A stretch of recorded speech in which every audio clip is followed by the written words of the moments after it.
Hi, this is Phil and Tricia from SkiTalk.com, and we've got a cage match comparison. What's a cage match? Cage match is when we compare two commonly compared skis that you might be considering when you're walking into a shop or purchasing online and doing your research. Two skis that look very similar, yet they're going to have some different attributes. This particular cage match, we have the all-new DPS Kaizen 105 and the variation of the QST from Salomon, the QST Echo 106. Trish, why don't you start off and let's start talking about the Kaizen from DPS. So I have been on the Kaizen a fair amount, and I have had a good chance to speak with the people at DPS about it, and they have been staying with the Japanese themed names for their skis, and they've gone from the Pagoda, and now they've gone to the Kaizen. Kaizen is a Japanese term meaning continuous improvement and respectful improvement. And they're trying to show some sustainability, and they're trying to continue to improve the skis and improve the window of people that can ski on their skis.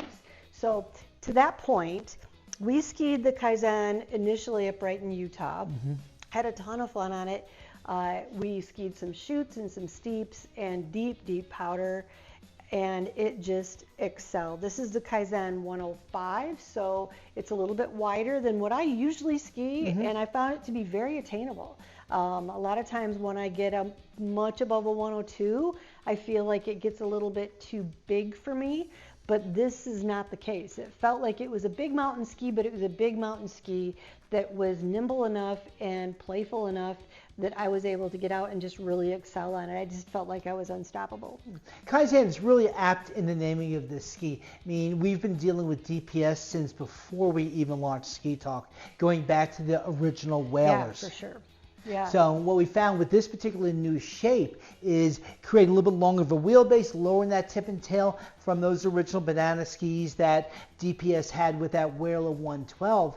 I think we've got a ski that's created much more usability and versatility.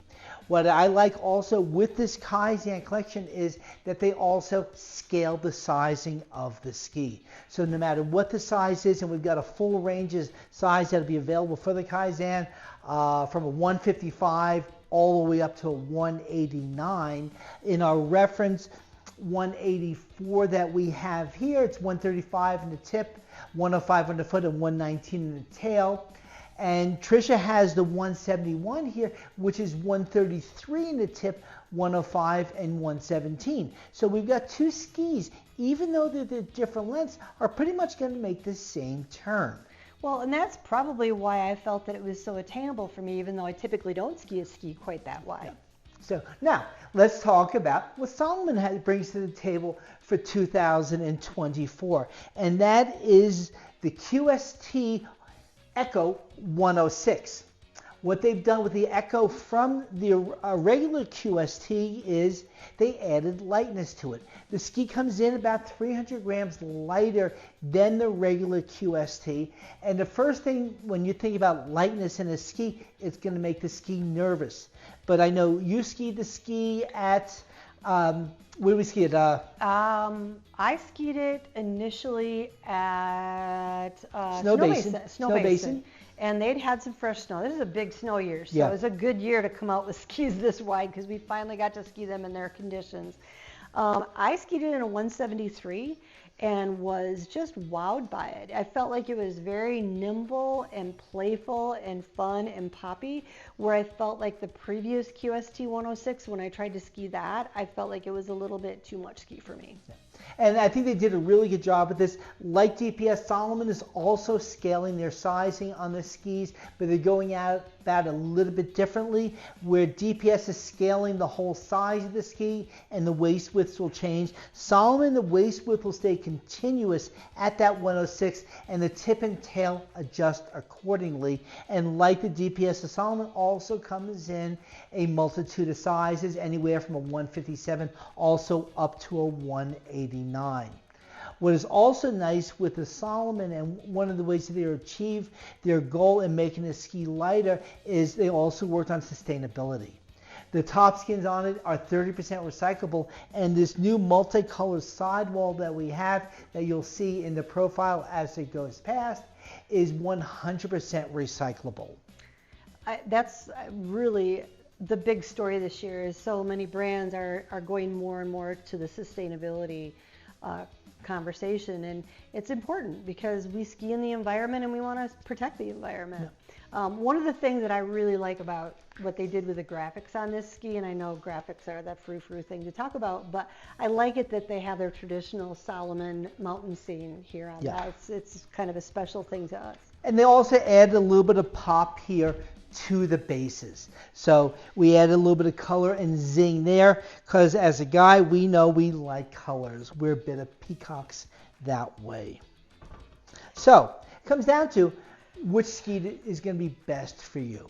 Well, first of all, the Salomon here is going to be a little more accessible in price. So it's going to be a little more mortally price range in the common ski price range, in that 800-ish range.